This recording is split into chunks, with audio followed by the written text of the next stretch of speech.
Ooh. Ah. Let me show you how I got there.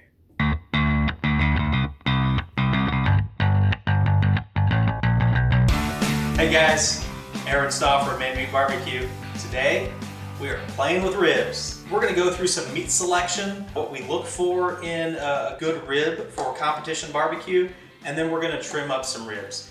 I've got two different kinds of ribs here with me today, and they are making a special guest appearance. So you have your first one is a Prairie Fresh natural whole spare rib. The reason this one looks the way that it does is that it includes the breastbone. So when you look and find a whole spare, it always has this breastbone on it and some rib tips to it.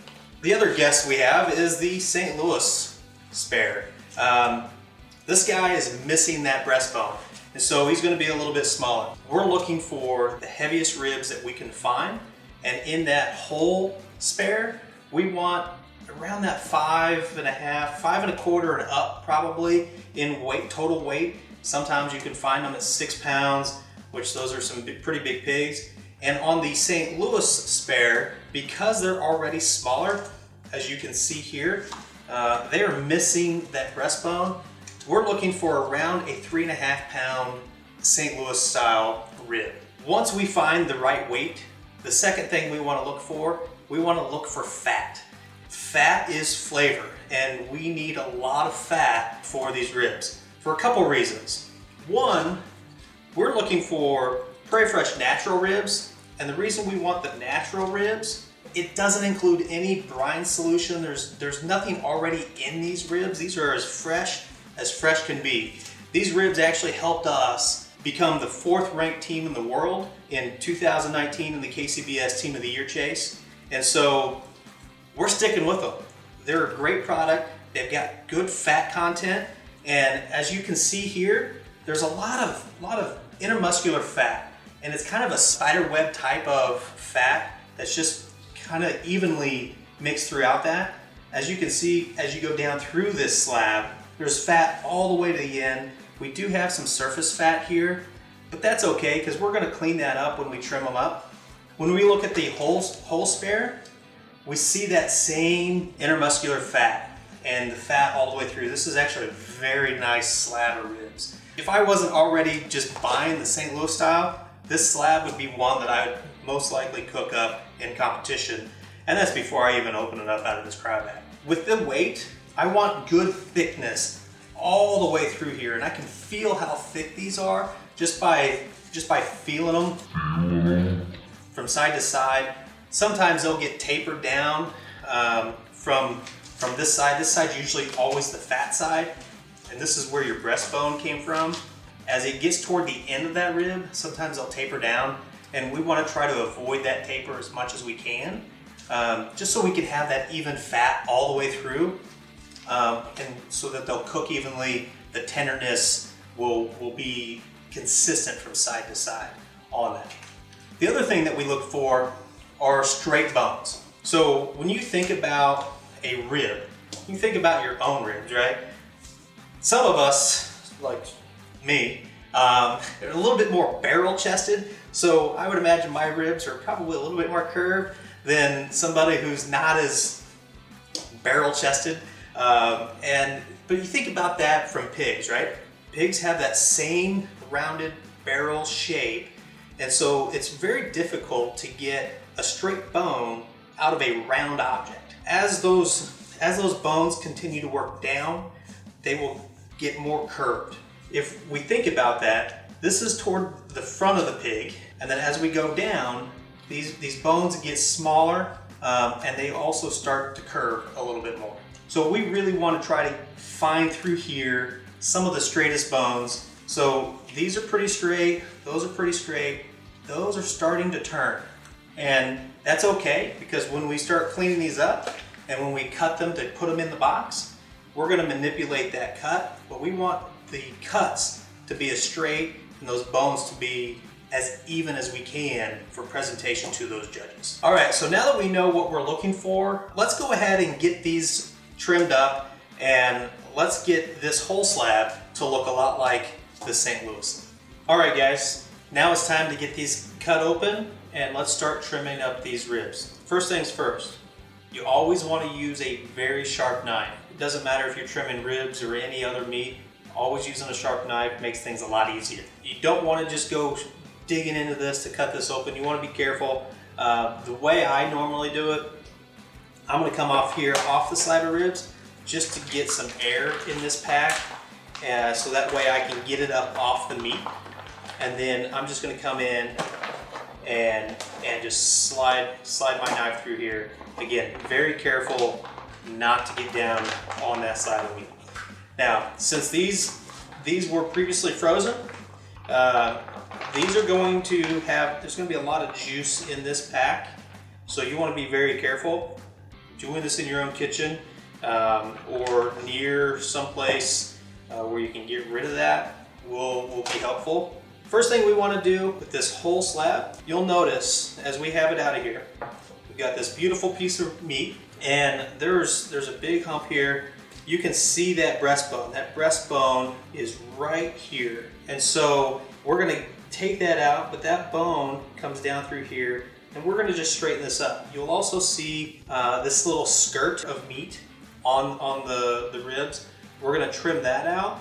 The other thing that we're gonna take out is this silver skin. It's a shiny membrane, and that's holding a lot of this fat right here on the back side. You can see the butcher got a little carried away with his knife when he was doing this at the butcher shop. So first thing I'm gonna do, I'm actually gonna come in here and take this skirt out of here. And so I'm gonna just run my knife pretty much parallel to the ribs themselves, laying it pretty flat, and I just want to pull this out. And here's a little tip that I learned from somebody, and again, one from experience. Little cuts, little mistakes, big cuts, big mistakes. So be careful, take your time as you're cutting up and trimming up your meat. You can take little cuts and then that way you've got a nice even trim there. Next thing we're gonna do, we are going to go ahead and remove this breastbone. And what I wanna do, I wanna find, and you can feel these bones, and you can mess with that, you can pull that up, and you can feel that the end of the bones are there. I can also see the end of the breastbone. So I can always go back and cut more off. So I'm gonna just put my knife down here near the breastbone, and again, I'm just gonna come straight down, and if I need to clean these up a little bit more, I will. So there we go. There's the breastbone. You can save this. A lot of people will use this for rib tips. There's some cartilage in here. Save that, season it up, throw it on your smoker, have a nice little snack. There's some good meat there, should you want to save that. Now, I left some cartilage on here. The next thing I'm gonna do, I'm gonna go ahead and clean that up. The way that I do that, just running your fingers down through there, you can feel where the end of the bone is and where that cartilage is. And so I'm gonna try to get these as straight as I possibly can, so that way every bone, every rib is the same length. And if you come down to like the third or fourth rib, it's usually the longest. And then that is my point where I'm gonna create my line down this way, and then I'll come back up and finish it up at the top. So I can feel that, just slide my knife down through there, cut that out, and then I'm gonna come back up here, make sure I have a straight line, and cut that out, just like that. Again, you could save that. Again, there's cartilage in there, and really good cooking. But now you can see there are the ends of my bones right through here. You got a few cartilage pieces on there. You can clean those up if you want, but that is the thickness, and they're all the same length. Now, the next step is I'm gonna go ahead and clean this end bone up. Usually it's offally. I always throw it away. You can see that it's usually just fat on this side, on the meat side. Not gonna be used anyway. If I'm cooking in my backyard, I might keep it but you can see it cleaned up most of that fat off of there. And then this membrane, some people use a butter knife to get underneath there. I just use a paper towel, my finger, and with a little bit of practice, you'll be able to get this. But all you gotta do is get underneath there, free it up. So don't go right away and start ripping that membrane off. Free it up all the way across the side so you have a nice piece to grab a hold of. Now I've got this membrane that I can grab a hold of with my paper towel and then just pull it off. And you'll notice, missed a little bit there. I can come back in with that paper towel, grab it. It doesn't always come off as easily as that, so I'm thankful that this one was nice to me today. But there you have that. We've got a little bit of a heavy pocket of fat here on the back. I do not want to cut into that bone, but I do want to take off some of that fat. All right. Now, the next step is, well, first off, there is, for all of you at home, that is now a St. Louis style spare rib. So it's the breastbone is off. I've already got the skirt meat off of that rib, and I've taken the membrane off. Now, with the St. Louis style, the membrane's not always off. You might find a slab here and there that it's gone. All right, the next step. The next step is to shorten this. So this is mostly a comp trim, except it's too long for my smoker. So I'm gonna cut this down to where there's only 10 bones. So I'm gonna take them off down here, unless this is a whole lot of fat. That's not the problem. I'm gonna go 1, 2, 3, 4, 5, 6, 7, 8, 9, 10. I'm gonna put my fingers down through here, try to find that bone, and I'm gonna put my knife right down through there and cut that out. So now I've got a nicely trimmed piece of ribs that's ready to be seasoned, injected, and get on the smoker for competition. All right, guys, now we're on to the St. Louis style spare. Remember that the St. Louis style already has the breastbone removed. This is the smaller piece, the smaller slab of ribs. So when we go and cut open this cryovac, the cryo is going to be a lot tighter to this. There's not as many areas to go in to cut open this slab. So I always come down here and cut open where I'm going to be trimming this portion of the rib, the slab off anyway. So I'm going to go ahead and get this cut open. If I nick the meat, it's not that big of a deal, as that's already going to be gone. Then I lift open the cryovac, get my knife in, get that started, give myself a little bit more space, and then I'm just going to pull these out. So we've got a little bit of fat here on the slab. Remember, we're going to be cutting off at least one of these bones, and that's going to get rid of a lot of that fat anyway. And then we're only going to have 10 bones. So as you see, this slab is nicely marbled. You can see it better once it's out of the cryovac. And again, we've already got our width. When you look at this side, so you can see there's some cartilage here. We got still a touch of cartilage on the end of the bone, but we don't have a lot of space to trim these up anymore. But we're going to do a little bit of that. First things first, let's go ahead and get this membrane off. So I'm just gonna loosen this up with my thumb and a paper towel.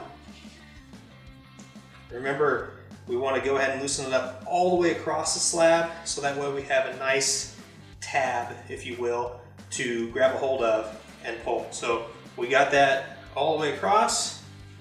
Get a good grab of it, and then just pull that off, just like that. We did get a little bit left right through here. And this is right in that area that we're gonna turn in anyway. So I will go back in here and do what I need to do to get rid of that. Got a little bit of excess in here. Just get our knife. Again, small cuts, small mistakes. So let's just go through, clean that up, and there you have it. Remember, we're gonna cut this bone off. Since I'm right-handed, I always cut over here, put my knife up against that bone, slice it there. That is all just fat. You can see that. Not a whole lot of good meat in there anyway. And you can see it clean that up very, very nicely. So let's get that back over. Next step is we're going to get down just to our 10 bones that we need for cooking. So 1, 2, 3, 4, 5, 6, 7, 8, 9, 10. All right, get to that 10th one. Feel where that 11th bone is, put our knife up right up against it, and then cut that out of there. So the only thing left to do, there's not a lot of trim on this side. When I wiggle the meat, I'm not seeing a lot of excess meat coming out around the edges, but I do see that it's flared out just a little bit here. So I'm just going to clean that up just a touch, just to square it. Square this end.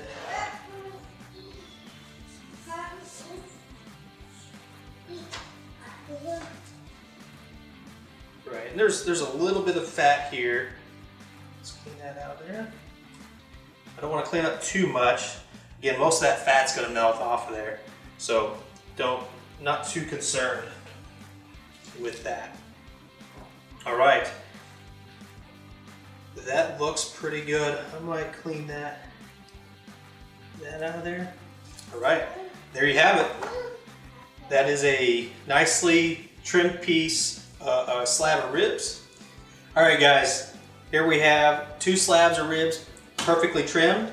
The first slab is the whole spare that we had. The second slab is that St. Louis spare that we had. And at this point, you can't tell that this one had a breastbone and all of that additional meat on it. They look exactly the same. What's that mean to me? Is that when I go to the grocery store to pick out my ribs, I don't care if it's a whole slab or a St. Louis slab. I want to pick the best meat. I want the most marbled meat. I want the straightest bones. I want that consistent thickness all the way through. So if that is in the whole slab, that's what I'm getting. If it's in the St. Louis slab, that's what I go for. Hey guys, if you like this video, do me a favor, hit that like button. Go ahead and subscribe to the channel and ring that bell because you're not going to want to miss the next video. In this next video, we're going to show you the same process that got us to 4th in the world in ribs in 2019. We're going to show you how we inject and season these ribs for the maximum flavor. We're going to cook them up and finish them and show you exactly what we do. You don't want to miss it.